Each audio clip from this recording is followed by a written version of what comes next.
पालिका और न्यायपालिका का ही एक भाग है पुलिस, जो उनके लिए काम करती है, लोगों मुजरिमों को पकड़ती है और न्यायालय में पेश करके उन्हें सजा दिलाती है। टकराहट और टकराव नज़र आ रही है कल से ही, और क्या होगा इसका अंजाम यह तो आने वाला समय बताएगा। लेकिन बार एसोसिएशन ने निंदा प्रस्ताव पारित किया है। हमारे साथ में बार एसोसिएशन के और यहाँ के जो स्थानीय वकील हैं वो कुछ साथ में ही हैं। एसोसिएशन के अध्यक्ष, माफ़ कीजिएगा, नहीं, आज छुट्टी का दिन है तो नहीं है, लेकिन कल से काम चूँकि नहीं होना है तो यहाँ पे जो स्थानीय वकील हैं उनसे बात करने का कोशिश करेंगे। क्या है निंदा प्रस्ताव में? कल की घटना जो है वह उसकी जितना भी निंदा किया जाए कम है, दुर्भाग्यपूर्ण भी है। क्योंकि आम लोग जब अपनी समस्याओं से जकड़ जाता है तो वह पुलिस के सामने जाता है, और जब पुलिस नहीं सुनती है तो न्यायालय के सामने आता है। और जिस तरह से न्यायालय माने एक व्यक्ति नहीं, पूरा न्यायिक जो सिस्टम है, जो जुडिशियल सिस्टम है, एक संस्था है, उस संस्था पर जिस तरह का अटैक हुआ है पुलिस के द्वारा, वह पुलिस को भी शर्मसार किया है और न्यायिक व्यवस्था की जो मर्यादा है उसको भी खंडित करने का प्रयास किया है।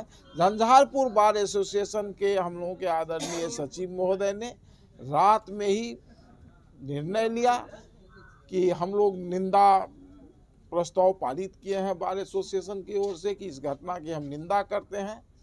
और ग्वारिया थाना के तत्कालीन अध्यक्ष और उनके साथ जो आए हुए थे अभिमन्यु कुमार शर्मा जी, उनकी गिरफ्तारी हुई है कल। यहीं से एसएचओ झंझारपुर गिरफ्तार करके ले गई हैं अपने साथ। लेकिन जो एफआईआर को, ये जिस्ट को देखा जाएगा तो स्पष्ट रूप से हमारे जो विद्वान एडीजे साहब हैं वो फर्द-बयान में कहा है कि बार बार वो कह रहा था कि तुम एसपी साहब को नोटिस करते हो, एसपी साहब को चैलेंज करते हो, इस तरह की बात, मतलब हमारे बॉस को बुलाते हो। तो conspiracy of captain of police Madhubani, superintendent of police की सहभागिता प्राथमिकी में स्पष्ट रूप से दर्ज की गई है। थोड़ा सा रोकना चाहेंगे।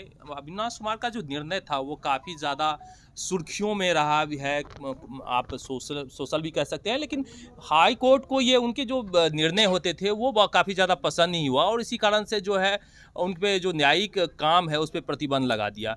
तो एसपी पर किए गए टिप्पणी भी बहुत ज़्यादा मायने नहीं रखती है, तो आखिर क्यों लगा कि एसपी पे टिप्पणी के कारण ही हमला हुआ है? देखिए, माननीय उच्च न्यायालय अपने हिसाब से कार्रवाई कर रही है और उसमें हमको कुछ नहीं करना है।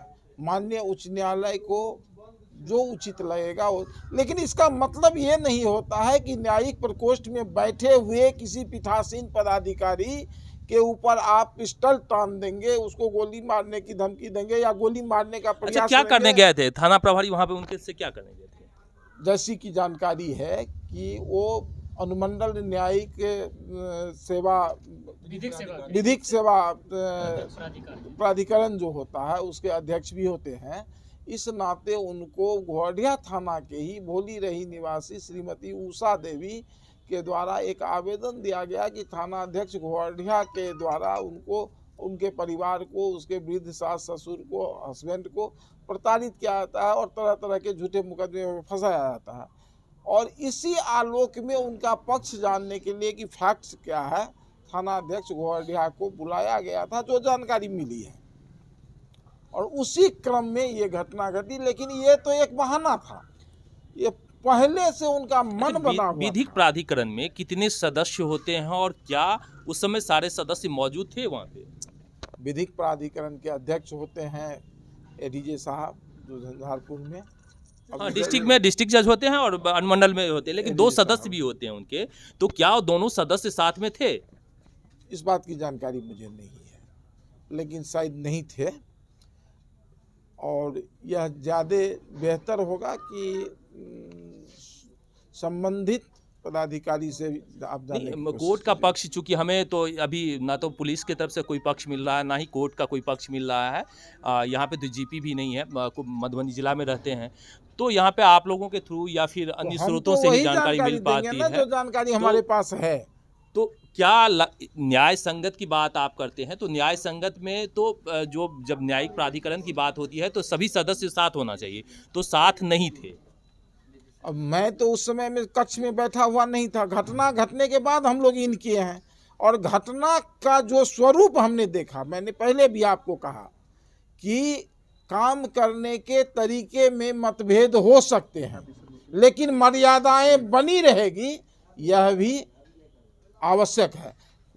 अब यदि वो नहीं थे, इनको नहीं देना था बयान, कहते कि मैं नहीं दूंगा बयान या हम अपना पक्ष नहीं रखेंगे, लेकिन इस तरह का क्रिमिनल एक्टिविटी करना एक न तो विधिक रूप से उचित है, न सामाजिक रूप से उचित है, और न ही न्यायिक मर्यादा के दृष्टिकोण से इसको सही जाता है।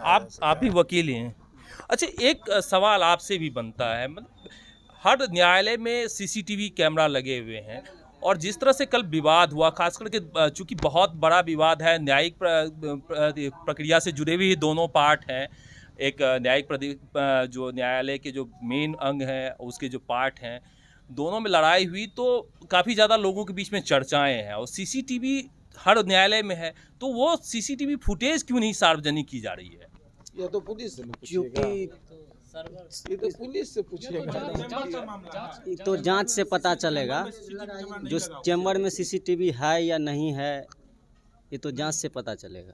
अच्छा, एक और सवाल काफ़ी ज़्यादा पुलिस की तरफ से भी पूछे गए, चूँकि वो लोग अभी पक्ष नहीं रख रहे हैं, और आम लोगों की तरफ से भी हमारे पास में आए कि पुलिस वाले को कैसे मार लगी, उन्हें क्यों चोट लगी उतना भी? अब आप कह रहे हैं कि पुलिस वाले को चोट लगी या मार लगी, वकीलों का कहना है कि हमको भी चोट लगी है, जो कर्मी है न्यायिक उनको इंजर्ड, वो भी लोग इंजर्ड हैं। एक जो घटना मतलब अप्रत्याशित नहीं कहा जाए, असंभव घटना जो घटी, स्वाभाविक रूप से लोग गए और वो लोग भागने के क्रम में उन लोगों को चोट लगी है, ग्रिल से चोट लगी है वो अभिमन्यु कुमार शर्मा को, और उनको, और एक जो है सो स्वयं को बंद कर लिया शौचालय में सुरक्षा के दृष्टिकोण से, और उनको तो हिफाजत किया है लोगों ने। एडीजे साहब बार बार, मतलब लोग जब मॉब ये हुआ तो एडीजे साहब बचाने का प्रयास किए हैं।